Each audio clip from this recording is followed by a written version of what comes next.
Saya percaya di kalangan pimpinan tertinggi PN sudah ada dalam pemikiran mereka siapa individu yang akan diberikan tanggungjawab yang besar ini, dan sudah pun ada konsensus.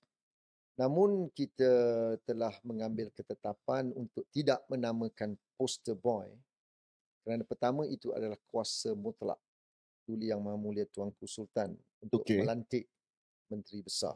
Jadi tak perlu kita namakan poster boy. Sebab pengalaman kita di Johor, tapi dah ada konsensus. insya-Allah sudah ada. Dah ada konsensus. Ini tadi jawapan politik lah, tapi ada konsensus. Jika calon yang konsensus itu adalah Datuk Seri Muhammad Azmin bin Ali, jangan cakap apa-apa. Saya tidak tahu.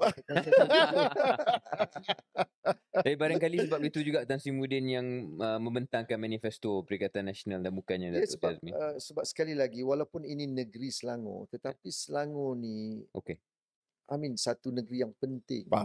Jadi sebab itulah kita merasakan selayaknya pengerusi PN, bukan Presiden Bersatu, pengerusi PN membentangkan manifesto itu bagi pihak kami di Selangor.